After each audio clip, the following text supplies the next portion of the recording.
Meus irmãos, primeiro eu não podia deixar de expressar minha alegria, juntamente com a minha família, por ter feito 1 ano aqui em Londrina, esse mês de julho, né? 1 ano aqui, passou rápido, para nós tem sido uma alegria, uma bênção, crescimento, né? Tirando essas rivalidadezinhas que falam de Londrina e Maringá, né? Eu brinco sempre quando eu estou aqui, tiram sarro de mim. Quando eu volto para lá, tiram sarro de mim que eu abandonei lá. Então eu estou numa situação meio complicada. Mas, graças a Deus, para nós tem sido uma alegria estarmos caminhando com os irmãos, crescendo com essa amada igreja que nos acolheu tão bem. Os irmãos têm nos perdoado com as nossas falhas, com as nossas deficiências, mas o coração nosso é de estar sempre com vocês, servindo a igreja, aprendendo, caminhando juntos, continuamos contando com a misericórdia dos irmãos. Amém? Mas você não podia deixar de registrar esse primeiro ano de estar aqui com vocês. Muita coisa mudou, crescemos bastante, esperamos continuar caminhando com os irmãos aí, contando com a misericórdia de vocês. Meus irmãos, nós terminamos o estudo das cartas de João. Estudamos a primeira carta, a segunda, a terceira, espero que você lembre alguma coisa delas. E as mensagens estão lá no site. E eu queria começar com vocês essa carta de Efésios. É uma carta, como todos os livros da Bíblia, né? Mas vamos ser bem específicos, né? A carta de Efésios é um manual de teologia e prática. É uma carta extremamente rica, onde John Stott, nosso grande John Stott, irmão piedoso, estudioso, ele falou que por 6 anos ele ficou estudando essa carta e pregando em lugares diferentes para absorver o impacto dessa carta, absorver os nutrientes que Deus tem ali. Meus irmãos, não é fácil não. John Stott, vocês conhecem ou procuram saber, 6 anos estudando essa carta e ali sendo impactado a cada estudo que ele fazia em lugares diferentes, as pessoas às vezes questionando e ele ser impactado por essa carta maravilhosa que Deus deixou para nós, que é um compêndio amoroso de teologia, uma carta pastoral, cheia de graça, cheia de misericórdia, cheia de bondade, cheia de correção, que não foi escrita para tratar de nenhum problema específico de nenhuma igreja, como nós vimos ali no caso das cartas de João, como nós vemos na carta de Paulo aos Coríntios, mas é uma carta maravilhosa, é um resumo muito bem feito das boas novas do Evangelho e de suas implicações na vida. Nós vamos ver isso, se Deus permitir, que os 3 primeiros capítulos de Efésios falam de teologia pura, fala do que Cristo fez, o que Deus fez em Cristo. O que Deus fez em Cristo. Hoje eu queria ficar dando um pano de fundo para nós compreendermos um pouco o porquê dessa carta, a razão de Paulo ter escrito essa carta, os destinatários. Nós vamos centrar, se Deus permitir, nos primeiros 2 versículos ali, dar uma pincelada, mas eu queria que nós nos sintonizássemos o ambiente da carta, porque é muito importante quando você recebe uma mensagem, você saber o contexto que ela foi escrita. Faz toda a diferença, não faz?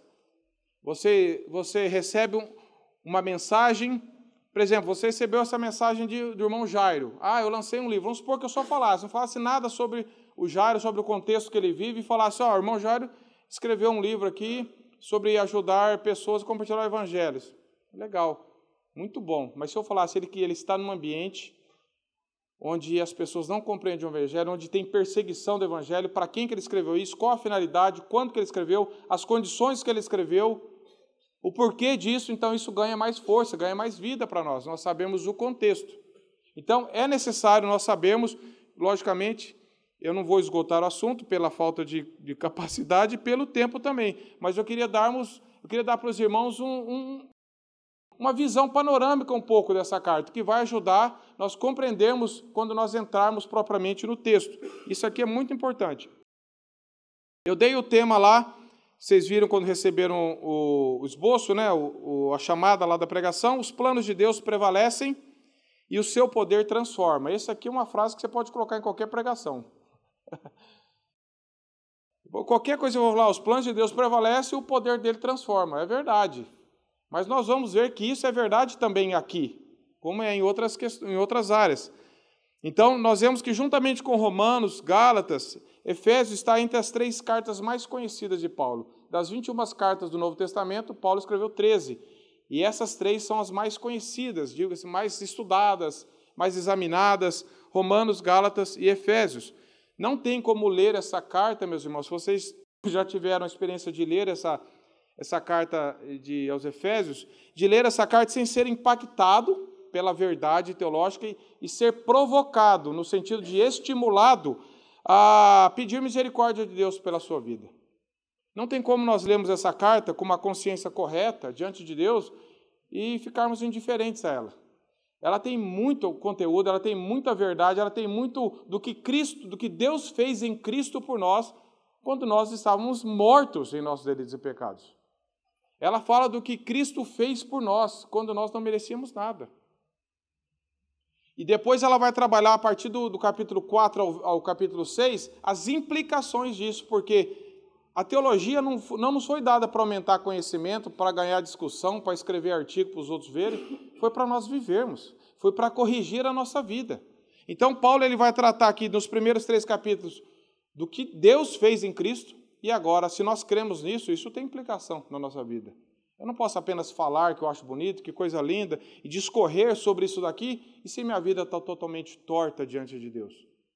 Então, isso aqui vai nos desafiar sempre, ao mesmo tempo, a sermos alimentados, e ao mesmo tempo pedimos misericórdia de Deus para vivermos isso. Não é batermos no peito, falar, isso é fácil, deixa comigo, ou então eu não consigo, para mim não tem jeito. As 2 atitudes só são erradas. Você tentar viver isso por conta própria, você falar assim, isso não é para mim. E a atitude correta é nós nos levarmos em quebrantamento para Deus. Falar, Senhor, eu não consigo viver isso, mas isso é para mim. Eu preciso dessa verdade. Senhor, me alcance com a Tua graça, no poder do Espírito Santo, que eu possa viver isso na minha vida, não só como cristão, mas como igreja, porque o foco de Efésios é tirar um pouco essa questão do evangelho privativo, de que eu fui salvo para mim mesmo, eu fui salvo como um cristão isolado. A salvação é individual. Deus não salva assim, em aglomerado de pessoas. Eu coloco num canto, todo mundo, vou salvar esse povo. Deus chama cada um de nós. Deus nos chama pelo nome. Deus conhece a nossa história. Mas Ele não nos salvou para vivermos isolados. Nós somos salvos para inseridos num corpo. Os irmãos sabem disso. Nós somos salvos para vivermos num corpo que é a igreja. E Efésios vai falar muito disso. Efésios vai falar da importância da vida da igreja. Da importância de você e eu termos sido tirados de uma sociedade imunda e pecaminosa que é o mundo e colocado numa nova sociedade em Cristo, que é a família de Deus. Então não é um evangelho privativo meu, eu vivo do meu jeito, ninguém tem nada com isso. Nós às vezes enfatizamos muito isso. Nós precisamos recuperar esse foco da salvação individual para viver coletivamente como corpo. Isso Efésios vai nos ensinar. Mas ela é uma carta pastoralmente afetuosa, sensível nos seus conselhos, pacífica no seu tom, e ela nos enche de adoração a Deus. Ela é uma carta um pouco diferente das outras cartas que Paulo escreveu. Paulo ele tem um estilo frases mais curtas e contundentes, assuntos mais diretos, porque as outras cartas ele trata disso de assuntos específicos, de alguns problemas diretos na igreja. Mas Efésios ele tem uma linguagem um pouco, frases maiores, um contexto, um fraseado um pouco diferente do costume de Paulo. E, infelizmente, muitas pessoas têm atribuído isso, dúvidas com relação à autoria de Paulo. Se vocês forem pesquisar, eu só estou falando isso a título de curiosidade, porque nós não duvidamos de que foi Paulo, mas vocês vão encontrar que pessoas que do primeiro século até o século 19 e 20 era pacífico, embora o texto esteja escrito aqui, Paulo, apóstolo de Cristo. Mas pessoas falam, mas é um linguajar diferente de Paulo, porque Paulo, Efésios foge um pouco do linguajar. Mas é claro, o Espírito Santo inspirou pessoas para escreverem as mesmas verdades de forma diferente. Ou você acha que Paulo era obrigado a escrever todas as cartas iguaizinhas? Claro que não. Então, não há dúvida de que, embora ela seja diferente na forma de escrita, é o mesmo autor que é o apóstolo Paulo. D.A. Carson, que é um grande estudioso do Novo Testamento, ele diz assim, em Efésios, por contraste, o que seria parte do ensino é tomado em grande medida pelo louvor a Deus, por um relato da oração de Paulo pelos seus leitores, com digressões significativas. Então ele está falando que aqui tem muitos palavreados longos. O primeiro texto, o primeiro capítulo de Efésios, do versículo 3 aqui, ele vai um discorrer longo sobre uma adoração a Deus. E Paulo não tem esse costume nas outras cartas. Mas porque Paulo aqui foi inspirado por Deus para escrever desta forma essa carta, com essa finalidade. Efésios também, meus irmãos, ele corrige uma grande falha nossa que nós temos como cristãos, ainda mais nos dias de hoje. Eu já falei isso, eu preciso reforçar, sobre o individualismo. Cristãos que querem viver a vida cristã sozinhos. Efésios combate, como toda a Bíblia combate, os desigrejados. Eu posso viver sozinho, eu posso viver isolado. O que importa é eu e Jesus. O que importa é eu viver sozinho. E nós vamos ver que Paulo combate isso. Paulo fala da nova sociedade, que Cristo nos colocou num corpo. Que Cristo, o projeto de Deus, meus irmãos, o compromisso de Deus é com a igreja. Nós precisamos estar inseridos no corpo de Cristo, que a igreja nós sabemos que não é esse lugar, é a soma dos regenerados ao longo de toda a história. Então, se você crê em Cristo, você faz parte da igreja. E o seu compromisso como cristão é um compromisso com a igreja, onde você, com toda a igreja, especificamente com a igreja local, onde você se reúne. Compromisso de viver como o corpo de Cristo. Você não foi chamado para viver sozinho, isolado. Isso não é espiritualidade. Isso é o oposto da espiritualidade, você querer ter uma vida isolada e sozinha. Nós não encontramos respaldo disso na palavra de Deus. Tanto é que Paulo foi o maior plantador de igrejas. Ele não saiu falando para os outros, cada um vive sozinho, o importante é você manter só a sua devocional e não precisa se frequentar a igreja e ter compromisso com a igreja. E quando eu digo compromisso, meus irmãos, não é apenas vir aqui domingo. Não é apenas ter um nome no hall de membros, mas é você viver como corpo de Cristo, todo momento, orando uns pelos outros, perdoando uns aos outros, amando. Essas mutualidades cristãs que a Bíblia está cheia disso. Fala sobre o corpo de Cristo. Nós temos um compromisso uns com os outros e todos nós estamos aqui para adorar a Deus. Claro que nós podemos fazer isso individualmente, devemos também. Nós, como cristãos individuais, no sentido, eu na minha casa, você na sua, nós somos chamados a adorar a Deus sozinho também. Nós temos o nosso tempo de adoração, de louvor, de meditação, isso é claro, mas não pode ficar aí. Nós precisamos crescer como corpo, como igreja. Então, esse é um dos aspectos. Recuperar a maravilhosa importância vital e central da igreja no projeto de Cristo. A igreja, meus irmãos, não é um projeto do homem, não é uma ideia do homem. A igreja não é sustentada por homens. A igreja não foi um homem que teve, vamos montar uma igreja. A igreja é um projeto de Deus. Nós somos inseridos dentro do corpo de Cristo. E no Novo Testamento nós não vemos nenhuma referência à igreja como uma construção, como nada. É sempre como corpo, família. Nós temos outras expressões, rebanho de Deus. Nós sempre temos expressões do coletivo. Nossa tendência, então, é proclamar muito a salvação individual sem enfatizar a integração numa comunidade, para dentro de um corpo. Essa é uma grande exortação. John Stott traz um grande alerta sobre isso. Ele diz assim, meus irmãos, John Stott alerta o seguinte, que nós proclamamos que Cristo morreu por nós, a fim de remir-nos de toda iniquidade. Nós proclamamos isso muito mais do que o que Cristo fez, que é purificar para si mesmo um povo exclusivamente zeloso de boas obras.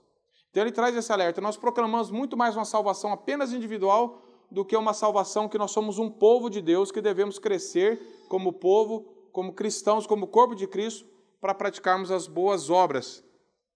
Nós não podemos pensar muito em nós mesmos apenas como cristãos, mas como corpo de Cristo. Como corpo de Cristo. E hoje isso tem afetado muita igreja. Cada um pensa somente no seu próprio interesse, na sua necessidade. Nós esquecemos que nós somos um corpo. Se nós lermos lá 1 Coríntios 12, nós vamos ver a figura que Paulo usa sobre o corpo, as funções e a importância de cada membro que está inserido num corpo do qual a cabeça é Cristo. Então, nós entendemos que ninguém, se você fizer essa leitura, você vai ter que assinar embaixo dessa declaração, que ninguém pode chegar ao fim de uma cuidadosa leitura de Efésios tendo em mente o evangelho privatizado. Ou seja, só para mim, só eu. Você não vai chegar a essa conclusão lendo Efésios. Porque Efésios é o Evangelho de Cristo, fala de uma nova sociedade que destaca num brilhante relevo contra o pano de fundo sombrio de um velho mundo. Ele vai mostrar que nós somos tirados do mundo, colocados para dentro do corpo de Cristo, que nós estávamos mortos, que nós não tínhamos esperança, mas agora nós temos esperança. E vai estar sempre trazendo esse contraste. E ele vai dizer que a nova sociedade de Deus é, pois, caracterizada pela vida em lugar da morte. Paulo fala isso aqui em Efésios 2. Pela união e pela reconciliação em lugar da divisão e da alienação. Não existe mais gentios, judeus e gentios. Paulo está dizendo, não existe mais divisão. A cruz rompeu qualquer divisão que existia. Todos nós que cremos em Cristo pertencemos à mesma igreja e única igreja de Cristo. Então ele está dizendo que nós vamos sair da alienação e da divisão para a reconciliação, pelos padrões sadios da justiça em lugar da corrupção da iniquidade. Ou seja, nós estamos inseridos numa sociedade onde nós amamos a justiça, a paz, a verdade, em contraste com uma sociedade que não é a igreja, que ama a corrupção, que ama a imoralidade, que ama tudo que é oposto ao Evangelho. Que graça, meus irmãos! Eu fico sempre pensando assim, como que Deus, ele é perfeito, obviamente, mas até, olha os cuidados. Você pensa se Deus salvasse a mim, a você, a todos nós aqui, e falasse, ó, você está salvo. Tá? Eu garanto a sua salvação, só que você vai viver sozinho, sem não conhecer nenhum cristão, você não vai reunir com ninguém que professa a mesma fé que você vai viver isolado no mundo. Já pensou? Se você não tivesse ninguém daqui que está aqui hoje, ou outras pessoas, de outros cristãos que você conhece, você pudesse compartilhar da sua fé, de comunhão, de buscar socorro, de crescimento. Se você fosse um cristão sozinho, cada um de nós tivesse um lugar que nós não tivéssemos acesso a outros cristãos. Que tortura que seria isso para nós. Mas Deus é tão bondoso que Ele nos colocou coletivamente porque nós precisamos crescer como corpo. Nós não podemos... E quando um cristão se afasta da comunhão, é um sinal de doença espiritual. Ele não está bem com Deus, ele está se afastando da comunhão com a igreja. Não é um bom sinal. O bom sinal é quando nós estamos, não apenas fisicamente aqui, mas de coração unidos em Cristo, reunindo para louvar o Senhor, de corações unidos. Veja como Deus é cuidadoso em nos salvar e colocar com irmãos na fé. Então a igreja, ela precisa ser vista de fato como criada pelo Senhor. E aqui eu digo, Efésios, John Stott estudou 6 anos, ele diz, absorvendo a mensagem, sentindo o seu impacto e assimilando o seu ideal. 6 anos. Paulo escreveu essa carta quando estava preso em Roma. E aqui nós já vemos que os planos de Deus prevalecem, porque o plano de Paulo não era ser preso em Roma. Mas veja, meus irmãos, como Paulo escreveu as 4 cartas da prisão, Colossenses, Efésios, Gálatas e Filemão. E como que Deus usou isso na vida dele para atingir muito mais pessoas nesses 2000 anos de história do que se ele tivesse livre. Como que os planos de Deus prevalecem. Paulo estava preso em Roma. E da prisão ele escreveu essas cartas. Colossenses pode ser, Efésios pode ser dito que é quase carta irmã gêmea de Colossenses. Tratam de coisas parecidas, assuntos semelhantes, escritas provavelmente na mesma época. E nós vemos que como que Deus usa as situações que nós não entendemos para atingir a minha e a sua vida hoje aqui. Que foi dali da prisão que Deus usou esse homem para escrever essa carta, inclusive a carta aos Filipenses é do livro que nós estamos estudando na Igreja nas Casas também, que fala sobre o tema ali da alegria. E foi lá que Deus usou esse homem da prisão para escrever. E ele teve a oportunidade ali de escrever, de ser usado por Deus para escrever de lá. Alguns depoimentos de homens de Deus sobre Efésios. João Calvino diz que era uma carta predileta dele. William Barclay cita Samuel Taylor, que avaliou como a composição mais divina da raça humana. E ele diz que é a rainha das epístolas, porque ela... Claro que ele não está dizendo que as outras não têm valor, meus irmãos, não é isso. Mas ele está dizendo como essa carta impactou a vida dele. O testemunho de John Mackay, ex-presidente do Seminário Teológico de Princeton, é impactante. Ele diz assim sobre Efésios: a este livro devo a minha vida. Vi um mundo diferente, tudo era novo. Tive uma nova compreensão, novas experiências, nova atitude perante as pessoas. Amei a Deus, Jesus Cristo veio a ser o centro de tudo. tinha sido vivificado, eu estava realmente vivo. Efésios é a essência destilada do cristianismo, o compêndio mais autorizado e mais completo da nossa fé cristã. Leia essa carta na sua casa, prestando atenção nisso. Como os 3 primeiros capítulos é uma teologia profunda da vida cristã, mas como depois ele começa a falar sobre como que nós devemos viver entre nós, como igreja, deixando a mentira, deixando a gritaria, sendo misericordiosos uns com os outros. Capítulo 4 começa a falar da unidade, nós preservarmos a unidade em Cristo. Depois ele vai falar do relacionamento familiar, maridos e esposas, pais e filhos. Ele vai abrangendo toda a nossa vida. Ele fala como que nós devemos viver nesse mundo mal, de nós sermos prudentes, para não vivermos como necios, como loucos, como insensatos, diante de uma situação que o mundo está. E depois também, só dando uma pincelada, no capítulo 6, ele falando que nós devemos viver com aquelas armas, né? Ele vai falar sobre o capacete da salvação, tudo, porque nós estamos vivendo arraigados em Cristo, porque nós estamos diante de um combate. Nós precisamos nos revestir cada vez mais de Cristo para vencermos isso. Então, Paulo é o apóstolo de Cristo que escreve essa carta. Nós sabemos que ele foi chamado por Deus, não junto com aqueles 12, mas no caminho de Damasco.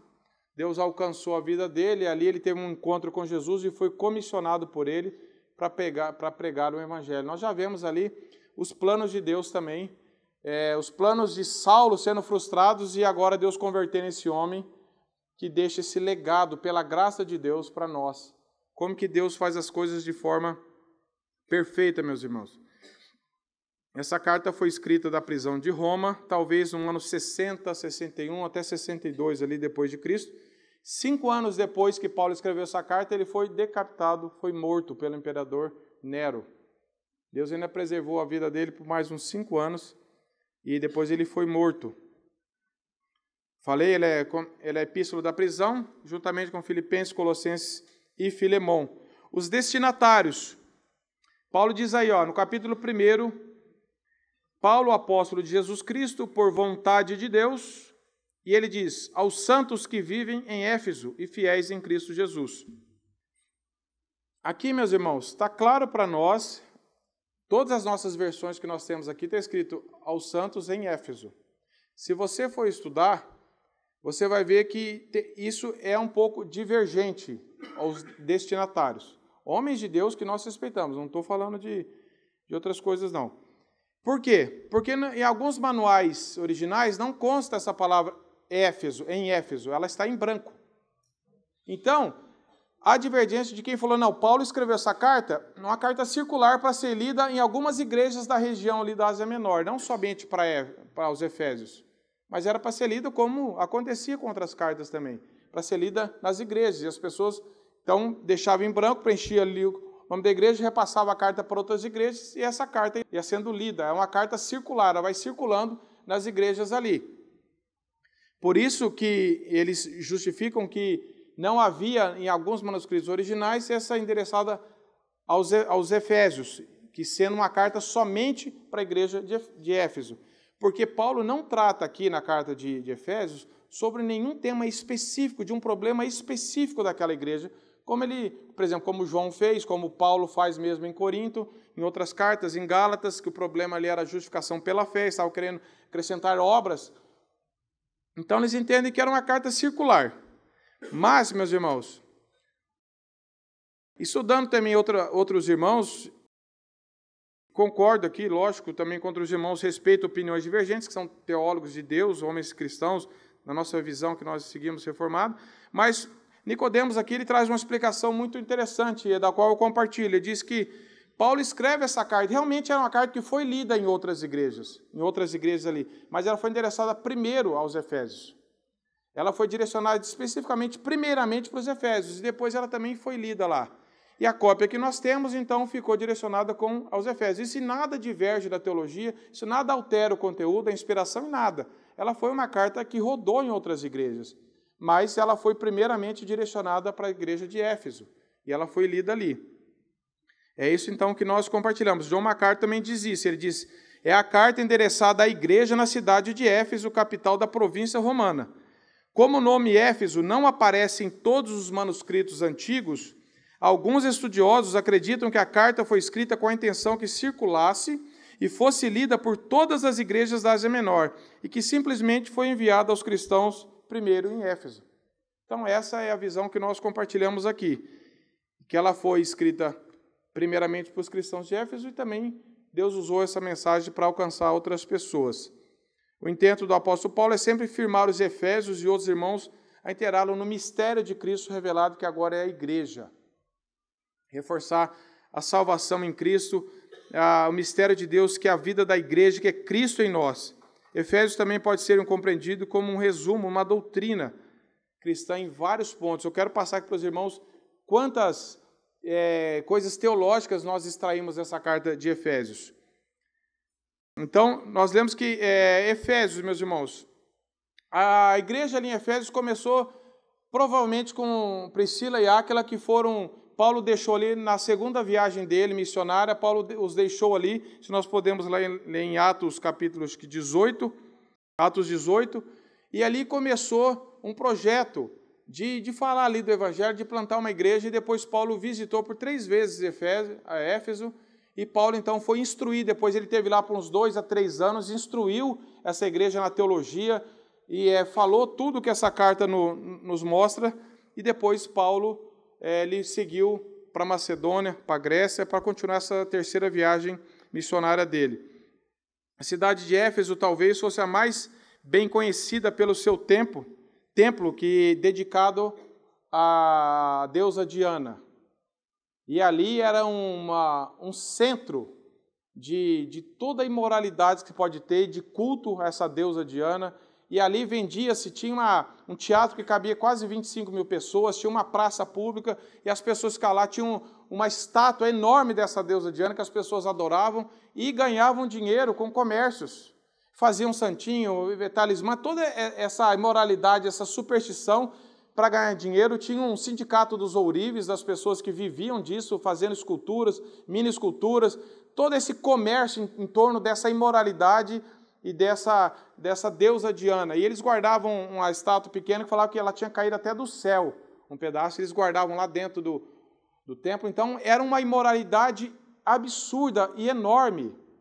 E Paulo, estrategicamente inspirado por Deus, escolheu essa cidade para pregar o Evangelho. Pensa a oposição que esse homem não teve ali nessa cidade, como teve em outros lugares também. As pessoas eram um centro cultural e idólatra ali, as pessoas simplesmente viviam em função dessa idolatria, meus irmãos. Não era assim, tinha uma estatua lá no canto e de vez em quando alguém passava ali. Eles giravam, a cidade funcionava. Era uma cidade de aproximadamente 250 mil pessoas. Eu ia brincar aqui um pouco maior que Londrina, mas vocês vão ficar bravos comigo.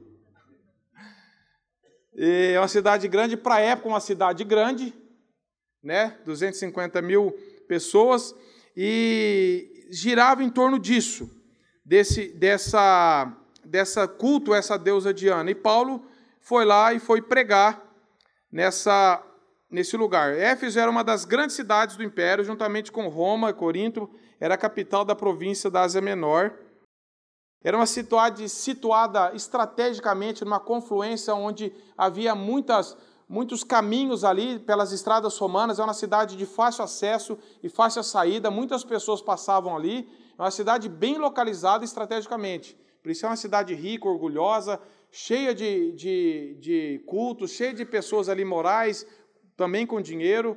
Então é uma cidade que vivia e tinha um comércio muito fluente ali. E Paulo, não é à toa que Paulo escolheu, pela graça de Deus, um lugar como esse para pregar o Evangelho de forma pública. E ele chegou pregando na sinagoga, depois foi expulso de lá, começou sendo pregado em uma escola que alguns chamam de tirano. A gente não tem muita informação sobre quem é esse tirano, mas ele usou ali esse espaço para pregar para as pessoas, para falar-lhe do Evangelho por um longo tempo. Então, Paulo tem o personagem humano principal, depois tem Tíquico também, que foi enviado por Paulo para encorajar os cristãos em Efésios. Vocês podem ver em Efésios 6, 21 e 22. E a partir de Éfeso, as mercadorias eram embarcadas para outros pontos do Mediterrâneo. Era uma cidade bem estratégica. O culto à deusa Diana gerava muito comércio. Éfeso tinha um lugar, sofria muita peregrinação. As pessoas iam muito para lá em função de cultuar essa deusa e esse comércio. né? Adoradores desejosos de voltar levando algumas imagens, santinhos, talismãs, lembranças. O sustento de muita gente girava em torno da venda dessas coisas. E nós vamos ver como que Paulo também destruiu isso daí com a pregação do Evangelho. Ou seja, o Evangelho alcançou muitas pessoas num lugar como esse, e pessoas ali abandonaram. Era um lugar também que havia muita bruxaria ali. Pessoas queimaram livros de bruxaria em praça pública quando se renderam ao Evangelho. Então, nós vemos o poder do Evangelho de transformar vidas de pessoas que estão envolvidas num contexto altamente moral e idólatra, que para nós não teria esperança nenhuma de salvação. Como que uma pessoa vai chegar a pregar o Evangelho para um lugar onde é um centro de adoração, onde já tem uma estátua, onde as pessoas adoram? Ninguém vai ouvir esse homem. Muitas pessoas não ouviram mesmo, como não ouve a mim e a você. Mas Deus sempre tem aquelas pessoas que, em meio a qualquer imoralidade que for, Ele tem os seus eleitos ali e Ele salva as pessoas de vários lugares, de contextos diferentes. Depois nós vemos também que, posteriormente, Timóteo também cuidou um pouco dessa igreja. O apóstolo João residiu em Éfeso e a igreja local é a primeira das 7 às quais é dirigido a uma carta a ela no livro de Apocalipse. Se vocês lerem Apocalipse 2, vocês vão ver que Jesus enviando a carta para a igreja de Éfeso. E o que ele fala da igreja de Éfeso, em resumo, ele elogia a igreja pela doutrina correta. Vocês têm uma doutrina boa, mas vocês estão pecando no amor frio. Vocês têm uma doutrina boa. Paulo instruiu essa igreja aqui de forma brilhante. Nós lemos o que Paulo fez. Só que eu tenho contra vocês que vocês são frios. Vocês têm uma ortodoxia morta. Vocês precisam pegar toda essa verdade e clamar a Deus para que isso se transforme em vida, em realidade. É muito perigoso nós recebermos uma carta como essa de Cristo. Olha, a doutrina está legal, não estou falando perfeita, mas está boa. Só que o amor de vocês está frio, vocês estão mortos. Vocês estão morrendo com a Bíblia debaixo do braço. Ninguém se ama, não tem mais vigor espiritual, não tem mais realidade espiritual na vida de ninguém, cada um está vivendo de qualquer jeito. Mas temos uma doutrina boa, mas estamos num lugar que prega bem, mas o meu coração está frio. Então, nós vemos que a carta condenou isso dessa igreja de Éfeso. Mas nós lemos, meus irmãos, em Atos 19, como que Deus usou Paulo para fazer muitos milagres. A pregação do Evangelho por Paulo, meus irmãos, foi tão impactante. Se vocês lerem lá, abrem Atos 19, verso 18 e 19. Diz assim: muitos dos que creram vieram confessando e denunciando publicamente as suas obras más. Também muitos dos que haviam praticado artes mágicas, reunindo seus livros, que os queimaram diante de todos. Calculados os seus preços, achou-se que montavam a 50.000 denários. Assim a palavra do Senhor crescia e prevalecia poderosamente. Olha como o Evangelho de Cristo levou pessoas ali, a conversão genuína fez com que eles abandonassem as magias, bruxarias, os misticismos, as coisas que eles tinham de valor.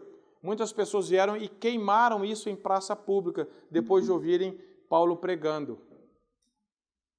Isso é um sinal de conversão. Você abandonar coisas que estão te fazendo pecar. Você segue por um caminho, você valoriza uma coisa e fala assim, isso está errado, isso é pecado. Eu quero queimar isso. Eu quero tirar isso da minha vida. Eu não quero mais ter acesso a isso. E essas pessoas fizeram isso publicamente. E sabe o que aconteceu, meus irmãos? Se vocês continuarem lendo aí, olha o verso 24 de Atos 19. O povo que vivia disso daí começou a ficar revoltado contra Paulo. Lógico, Paulo estava levando, e Paulo ia levar eles ao prejuízo. Nós vivemos do comércio, esse homem vem e faz a turma queimar tudo isso e parar de comprar da gente. Então Paulo passou apertado ali, ele teve que fugir dali também. Verso 24 diz assim: pois um ourives chamado Demétrio, que fazia de prata nichos de Diana e que dava muito lucro aos artífices, convocando-os juntamente com outros a mesma profissão, disse-lhes: Senhores, sabeis que deste ofício vem a nossa prosperidade, e estáis vendo e ouvindo que não só em Éfeso, mas em quase toda a Ásia este Paulo tem persuadido e desencaminhado muita gente, afirmando não serem deuses os que são feitos por mãos humanas. 27. Não somente há o perigo de a nossa profissão cair em descrédito, como também o de o próprio templo da grande deusa Diana ser estimado em nada, e ser mesmo destruído a majestade daquela que toda a Ásia e o mundo adoram. Ouvindo isso, encheram-se de furor e clamavam: grande é a Diana dos Efésios. Olha aqui que a pregação de Paulo provocou nessas pessoas. O povo estava queimando as coisas, abandonando, não todos, obviamente. Então começou a haver uma revolta. O pessoal se reuniu e falou: peraí, vamos acabar com esse cara. Ele vem aqui e fala uma coisa, a turma está acreditando, está abandonando isso. Isso vai trazer prejuízo para nós, ele vai levar isso para outras cidades. Eles começaram a gritar, um clamor: grande é a deusa Diana. Porque eles estavam gritando para o Deus deles. Eles estavam expressando um desejo de não perder o Deus dele, que era essa Diana, porque eles visavam um lucro com aquilo lá. Viu como o coração que adora, ele faz de tudo para manter o objeto adorado. Mesmo quando é algo errado. Essas pessoas estavam adorando uma fantasia, uma estátua. Mas o coração deles estava preso nisso. E quando isso estava sendo roubado deles, principalmente por causa do lucro que eles iam perder, eles começaram a gritar e houve um clamor público. Gritava, a Bíblia diz, com furor. Grande é a Diana dos Efésios. Esse era o contexto que Paulo estava enfrentando, meus irmãos. Alguns temas históricos e teológicos em Efésios. Nós vimos ali que a unidade da igreja é a salvação que Cristo nos dá, é o que Deus fez em Cristo. Nós vamos falar nisso futuramente. Deus nos escolheu, nos predestinou, nos elegeu, nos amou, nos adotou. E tudo isso depois fala: nós estávamos mortos em nossos delitos e em pecados. Depois, no capítulo 3, Paulo vai falar um pouco do mistério da igreja. No capítulo 4, vai falar da unidade da igreja. São todas verdades que têm tudo a ver com a nossa vida, com a nossa realidade, com a nossa igreja local, coisas que eu e você precisamos. O ponto central da carta aos Efésios é o que Deus fez por meio da história de Jesus Cristo e continua fazendo até hoje. É uma carta, como toda a Bíblia, é extremamente cristológica. Ela está falando o que Cristo fez, convergendo todas as coisas nele. Ele é a plenitude de tudo. Paulo também fala isso em Colossenses. E aqui em Efésios 1, 23, abra em Efésios 1, 23. Como ele diz, 22, 23, e pôs todas as coisas debaixo dos seus pés, para ser o cabeça sobre todas as coisas, e o deu à igreja, a qual é o seu corpo. Olha a finalidade, que ele fala a igreja. Ele deu à igreja que é o seu corpo. A plenitude daquele que a tudo enche em todas as coisas. Nós vemos linguagem parecida com essa em Colossenses, por isso que as cartas são bastante parecidas. E nós que estamos em Cristo, como Paulo disse, nós estamos organicamente unidos a Ele pela fé. Nós vamos aprender aqui que nós fomos ressuscitados da morte espiritual, nós somos reconciliados com Deus e uns com os outros. Não há mais divisão, não há mais separação entre nós e Deus, porque o preço foi pago. Deus enviou Cristo para morrer pelos nossos pecados e nós somos reconciliados com Ele e uns com os outros como igreja. Não pode haver mais divisão, não pode haver mais barreiras entre nós, não tem mais duas igrejas, só existe uma igreja do Senhor. Ela pode se reunir em lugares diferentes, mas a igreja é composta de todos aqueles que confessam o senhorio de Cristo. Então não há mais divisão entre nós. Como resultado, mediante Cristo e em Cristo, somos nada menos do que a nova sociedade de Deus. É essa que é a ênfase de Efésios, a nova humanidade, o qual Ele está criando, incluindo gentios e judeus em pé de igualdade. Somos a família de Deus, o corpo de Cristo, meus irmãos. Isso é fundamental para nós. Para nos tirar um pouquinho do centro, nós individualmente do centro, nós fazemos parte do mesmo corpo. É verdade que Deus te alcançou como não alcançou a ninguém. Cada um de nós aqui temos uma história da graça de Deus diferente. mas todos nós estamos inseridos no mesmo contexto, no mesmo corpo. E por causa disso, meus irmãos, primeiro, nós temos que, pela unidade, pela diversidade da nossa vida, mostrar isso. Nós somos unidos, embora somos diferentes, porque estamos unidos no mesmo corpo. Efésios fala que pela pureza e pelo amor, nós devemos demonstrar isso em nosso comportamento diário. A pureza e o amor, para que as pessoas vejam em nós uma nova sociedade. Não apenas um novo costume, um povo que se reúne todo domingo, mas uma nova vida, uma nova sociedade que se relaciona de forma diferente, onde nenhuma outra sociedade existe. Isso aqui não funciona em nenhuma outra sociedade, só para quem crê em Cristo. Nós somos agraciados por isso. Depois ele fala da questão da família, submissão a Deus, uns aos outros, um relacionamento amoroso no lar. Paulo vai falar isso em Efésios 5. Como a teologia vai corrigindo as nossas práticas, a nossa vida, o nosso casamento, nosso relacionamento, nossa criação de filhos, nossa relação com o mundo, com o trabalho. E nós vamos ver que, e quarta, por nossa estabilidade na luta contra os poderes e potestades do mal. É uma carta que combina doutrina e prática o tempo todo, de forma equilibrada. Nós não podemos dizer que nós temos a doutrina correta se o nosso comportamento é errado. Se você crê, e se eu creio na verdade da palavra de Deus, isso necessariamente traz implicação para a minha vida. Ou então eu não creio, eu só acho bonito. Ou então eu tenho a fé como a dos demônios, que Tiago fala, eles também creem e tremem, mas continuam sendo demônio. Porque não creem para a salvação, só sabem que existe. Agora, a doutrina correta, quando ganha nosso coração, ela traz implicações para a nossa vida. Não é perfeição, mas implicações, correções. A Bíblia diz em 2 Timóteo, Paulo fala isso 3,16, que toda palavra é inspirada por Deus e útil para o ensino, para a correção, para a instrução na justiça, para que todo o homem seja plenamente habilitado para toda boa obra. A prova de que você e eu cremos no Evangelho, de que o Evangelho habita, de que Deus habita em nós, é que está havendo mudança na nossa vida. E essa mudança não é mudança externa, é um relacionamento com Deus primeiro, de comunhão com Cristo, de amor por Ele, o que vai resultar em nossa vida. É uma nova sociedade.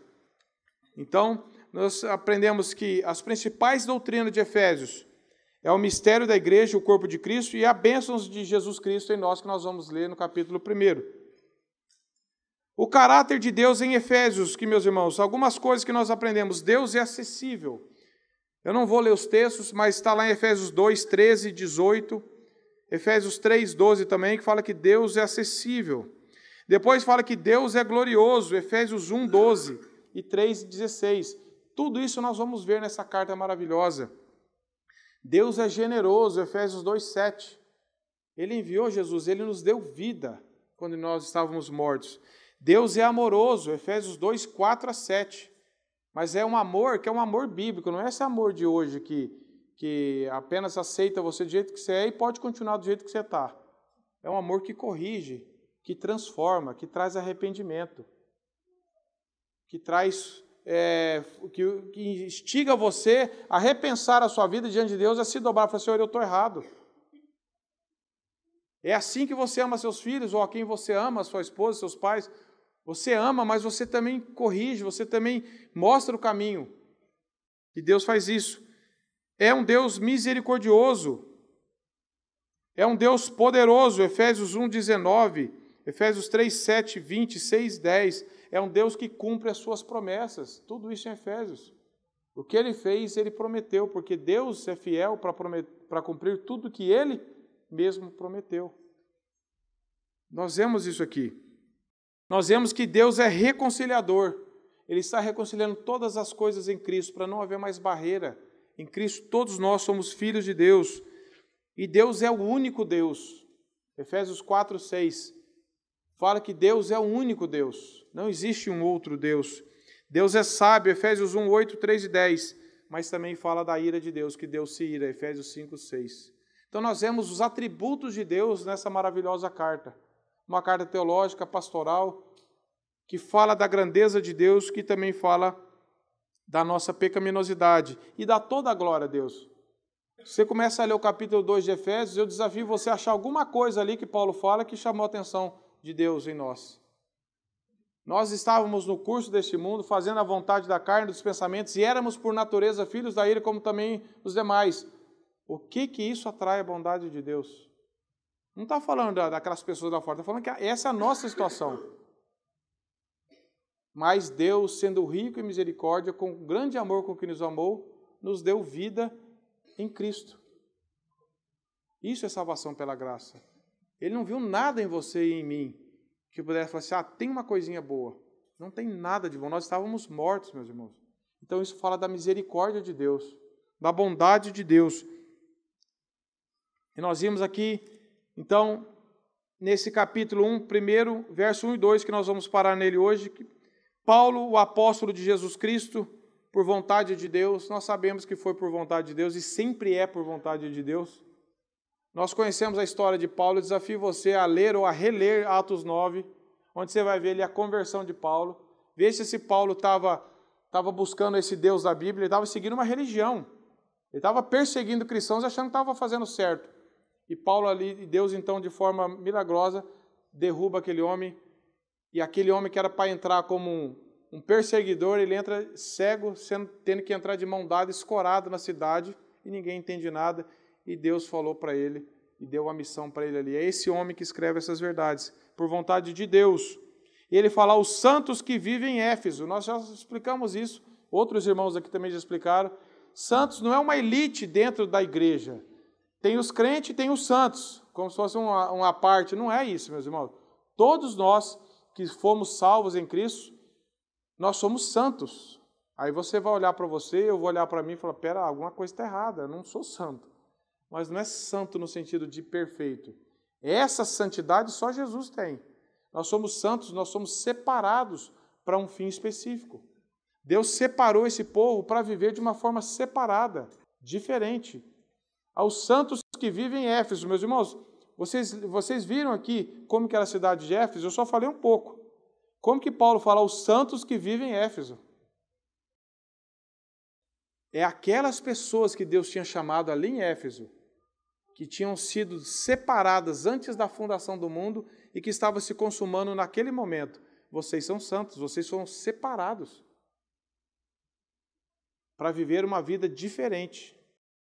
Então, esse é o sentido de que nós somos santos, de que nós somos separados para viver uma vida em santidade. Aos santos que vivem em Éfeso, como se Paulo falasse aos santos que vivem em Londrina, aos santos que vivem na comunidade cristã de Londrina. É que nós temos esse conceito um pouco atual, que ele diz santidade, aquele cara que nunca errou, que nunca fez nada. Meus irmãos, quando Davi confessou o pecado dele, no Salmo 51, verso 6, se não me engano, ele diz que Deus ama a verdade no íntimo, ele não ama a perfeição no íntimo, porque Deus sabe. Deus nunca esperou perfeição de nós para nos aceitar. Agora, nós podemos pensar, então se Deus já sabe, então eu não preciso ser santo, no sentido de cada vez mais crescer em santidade. Nós somos santos separados e como santos devemos caminhar em santidade, que é desenvolver essa salvação que Deus nos deu em Cristo Jesus. Então nós, se cremos realmente em Cristo, somos santos. E por isso devemos viver de forma santificada, separada dessa sociedade incrédula da qual Deus nos tirou. E ele diz, aos santos e fiéis em Cristo Jesus, graça a vós outros e paz da parte de Deus, nosso Pai e do Senhor Jesus Cristo. Nós também já falamos isso, dessa questão da graça, que era o costume usado para compartilhar shalom, shalom. E Paulo une essas duas expressões, graça e paz, e ele dá um significado novo que só o cristianismo traz. Que nós fomos alcançados pela graça e por isso podemos ter paz com Deus e uns com os outros. Nós já falamos isso, que a graça é o favor imerecido de Deus. Graça é quando eu e você, que não merecíamos nada, não é que nós merecíamos a neutralidade, nós merecíamos a condenação eterna, é muito mais do que não merecer a punição. É merecer a punição e receber graça, a bondade, o agir de Deus sobre as nossas vidas, sem que não haja nenhum mérito, nenhum resquício de mérito em nós, nada, absolutamente nada, porque Paulo me diz que nós estávamos mortos, sem reação, entregues ao pecado. Então nós somos alcançados pela graça, que Paulo fala isso em Efésios 2,8, a salvação é pela graça, não vem de vós, é dom de Deus, para que ninguém se glorie, ninguém na existência do cristianismo todo, que já existiu, que existe, que vai existir, ninguém pode chegar diante de Deus e apresentar alguma coisa para Deus e falar assim, foi por causa disso que o Senhor me salvou. A não ser que nós podemos falar, Senhor, só foi pela sua graça. Não foi nada por causa de mim. Ninguém vai chegar diante de Deus, nem com uma poeirinha de mérito, mas nada. Nada, meus irmãos. O que fugir disso daqui é heresia. O que é atribuído à salvação ao homem é mentira, a Bíblia não fala sobre isso. E por causa dessa graça que nos alcançou, Paulo fala em Romanos 5, que nós somos justificados pela fé, por isso temos paz com Deus. Nós que estávamos separados sem a graça de Deus, recebemos a bondade de Deus e agora nós desfrutamos de paz com Deus. A separação que havia entre nós por causa do pecado que nos condenava agora foi paga na cruz e nós podemos agora gozar de paz com Deus. Não essa paz que o mundo dá, como eu já contei aqui, falando de Gálatas, sobre quando o Sproul falava isso, que ele era um menino ainda, e ele via que a mãe dele saiu gritando que tinha acabado a guerra, o pai dele era do exército, podia voltar para casa e eles podiam desfrutar de paz. Mas ele disse que logo então começou uma notícia de uma nova guerra. E ele começou a ter medo e ele via que o mundo vive de guerras e conflitos. E ele fala assim, essa paz não existe, essa paz é passageira. Essa paz que o mundo procura, de um governo melhor, de uma situação financeira melhor, de uma vidinha mais pacata. A paz verdadeira é aquela que a pessoa foi justificada, foi perdoada por Cristo. Ele goza de paz com o Criador. Isso só quem foi alcançado por essa graça pode desfrutar desta paz. O que nós podemos aprender um pouco sobre essa carta, meus irmãos? Nós podemos aprender que a prisão de Paulo não estava nos planos dele, mas estava nos planos de Deus. Muitas coisas estão no nosso plano e não vão acontecer. Muitas coisas que eu e você planejamos não vão acontecer e nós devemos dar graças a Deus por isso. Porque a Bíblia diz que o homem faz planos, mas a resposta certa vem do Senhor. Que a sorte se lança no regaço, mas a palavra certa vem do Senhor. Deus tem planos para todos nós. Nós podemos fazer planos? Paulo e Tiago falam isso, que nós podemos fazer planos considerando, sempre sujeitando eles à vontade de Deus. Mas quando os nossos planos frustram, como o de Paulo, Paulo não queria estar preso. Paulo sofreu, não estava nos planos dele passar por todo esse sofrimento, mas Deus deu graça para ele, e ele passou por tudo isso e foi tão útil para a vida dele e para nós. Então, Deus frustra os nossos planos não porque Ele é um pai ruim, mas porque Ele é um pai soberano e bondoso. Não porque Ele quer o pior para você. Você tem um plano, então vou frustrar. Só para ver você triste. Qual de nós, julgando ser bom, faz isso para os filhos? Você acha que Deus, que é a essência da bondade, Deus é bom, vai fazer isso conosco de forma a nos maltratar ou nos sacanear? Claro que não.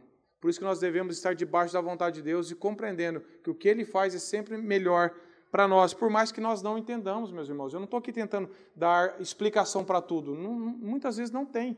E a fé é isso. Por isso que nós vivemos pela fé na palavra de Deus. Muitas coisas fogem à nossa compreensão. Mas se nós estamos com a nossa mente em quem Deus é, se nós não duvidamos do caráter de Deus, Martinho Lutero falava assim, eu não sei por todos os caminhos que Deus me guia, mas eu conheço muito bem o meu guia. Então eu estou seguro nele. Nós não sabemos todas as coisas, mas se o nosso relacionamento com Deus está correto, fala, Senhor, eu confio no Senhor, eu não preciso saber todos os caminhos. Outra coisa, o Evangelho é poderoso para transformar pecadores. Vemos como Paulo foi ousado ali na pregação e como Deus transformou pessoas que estavam na essência da imoralidade, meus irmãos. Pessoas que talvez ninguém tinha mais expectativa de verem aquelas pessoas salvas. E de repente Deus trouxe conversão, ele queimaram aqueles livros de bruxaria, de magia e começaram a se render a Cristo. E um outro povo começou a gritar, enfurecido, e aquele povo permaneceu. E ali começou uma igreja. E aí eu pergunto, você já desistiu de algum parente seu, de algum amigo, porque não creu no Evangelho? Você fala assim, essa família está inserida num contexto de moralidade extrema, não tem salvação para eles. A esperança, o poder de Deus transforma. O poder de Deus, ele tem poder para quebrar qualquer barreira, qualquer qualquer idolatria que alguém pode estar vivendo, porque o Evangelho é o poder de Deus para transformar vidas. Romanos 1,16. O mesmo Paulo que escreveu isso, escreveu Romanos. Então, se nós cremos no poder de Deus e não na nossa oratória, não no nosso poder de convencimento, não na nossa estratégia, mas se nós anunciamos o Evangelho com fidelidade, Deus, se é da vontade dele, ele pode quebrar qualquer barreira, pode quebrar qualquer contexto, qualquer coração endurecido. Olha o que Deus fez aqui em Éfeso. E às vezes nós perdemos a esperança de falar do Evangelho para parentes, para amigos, porque isso é tão inserido numa seita, num contexto. O problema é que nós também precisamos dar testemunho. Eles também estão olhando, deixa eu ver se o Evangelho funciona na sua vida primeiro. Mas nós devemos pregar o Evangelho e confiar no poder de Deus.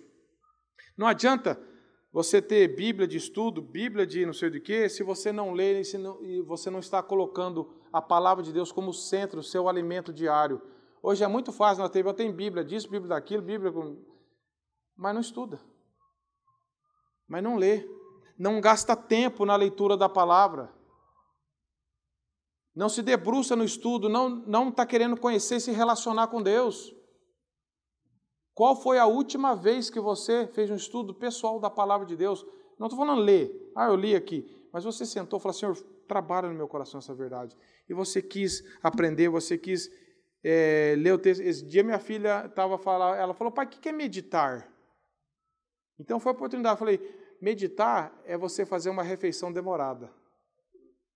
Eu estava explicando para ela. Pensa você vir aqui comer rápido, você leu. Agora você vai meditar, você vai fazer uma refeição demorada. Você vai aproveitar e extrair o máximo do alimento. Você vai fazer uma leitura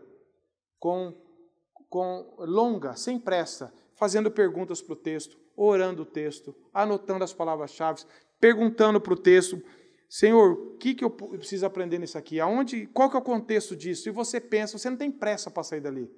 Você quer se aprofundar, você quer ser nutrido por aquilo. E hoje as nossas leituras são rápidas. Você vê uma notícia, uma postagem, já compartilha, mas nem você mesmo leu, pensou sobre aquilo. Nós perdemos essa importância de meditarmos. E porque não meditamos, estamos fracos. E porque estamos fracos, estamos entregues ao pecado, meus irmãos. Nós estamos fracos da palavra de Deus. Nós estamos desnutridos do Evangelho, por isso estamos caindo nos mesmos pecados, sendo tão rasos na fé, tão insensatos na forma de viver. Estamos só dependendo do alimento de domingo. Abandona o estudo bíblico. Não lê, não medita, não ora, não conversa sobre isso, não fala, Senhor, eu preciso disso daqui. Qual foi a última vez que você gastou tempo com a leitura da palavra de Deus, com paciência, com interesse? Não é na religiosidade falar que leu. É com interesse. Se você é um cristão, você não pode desprezar a Bíblia que Deus deu para você e preservou ela ao longo desses anos todos. A Bíblia, meus irmãos, é o livro mais atacado da história da igreja, da história do mundo. E continua sendo. Pessoas estão queimando literalmente isso aqui, estão ignorando, estão querendo reescrever, ao invés de corrigir as suas próprias vidas diante da verdade, estão querendo mudar a verdade. E você e eu que temos a palavra de Deus, quantas Bíblias você tem na sua casa? Quantas vezes você lê ela, mas lê se alimentando? Isso retrata a nossa condição diante de Deus como cristãos. Nós não podemos negligenciar, meus irmãos. Nós precisamos vencer essa preguiça, esse desinteresse pelo Evangelho e clamar, confessar isso a Deus. Falar, Senhor, eu tenho sido preguiçoso. Não dá nome bonito. Eu tenho sido preguiçoso e negligente. Eu tenho tempo porque eu gosto. As coisas que eu gosto, eu arrumo tempo. As coisas que eu gosto, eu invisto tempo. É que eu tenho sido preguiçoso mesmo, Senhor. Tem misericórdia de mim. Eu tenho sido negligente. Eu estou contente com um pouquinho que eu já aprendi, domingo, depois eu vou lá, o irmão me ajuda numa coisa, a gente vai ficando dependendo dos outros e não caminha pelas próprias pernas para poder ajudar outros também. Então nós precisamos disso. Talvez você está frustrado com Deus e nessa igreja porque você tinha planos, mas não aconteceram para você, eu já falei sobre isso. nós precisamos saber que todas as coisas cooperam para o bem daqueles que amam a Deus, que é nos conformar à semelhança do seu Filho. Meus irmãos, eu sei que é um panorama rápido, mas pelo tempo é o que eu tinha no coração, mas eu queria que vocês gravassem isso, essas verdades. O poder de Deus transformou pessoas que estavam num contexto de imoralidade, onde talvez eu e você não falasse, esquece Éfeso, esquece essa turma, Paulo, vai para outro canto. Esse povo está cultuando essa deusa Diana aqui, está gritando, esquece. Meus irmãos, quem quer Deus? Ninguém. Naturalmente ninguém quer Deus. Pode ser os morais, os certinhos. Quando você chega com a verdade do Evangelho, todo mundo vai rejeitar se Deus não operar no coração. Pode estar no contexto de idólatra, pode estar no contexto moral, pode estar no contexto mais bonito. Todo mundo, se não é a graça de Deus, vai rejeitar. Nós devemos anunciar o Evangelho. A conversão é Deus quem faz. Não compete a mim e a você falar, acho que esse aí não vai converter, não. Acho que anuncie o Evangelho. E creia no poder de Deus. E sempre que os planos frustrarem, fala, Senhor, o que eu posso aprender com isso que não aconteceu na minha vida? Eu queria tanto isso. Usa isso para trabalhar no meu coração, para que eu deseje os teus planos. Como o Jó falou, bem sei que tudo podes, meu amado, e nenhum dos teus planos pode ser frustrado. Os meus podem, e muitas vezes devem ser frustrados. E Deus faz isso por amor a nós. Mas que nós possamos crer que nem os planos de Deus não são frustrados. E graças a Deus por isso, meus irmãos.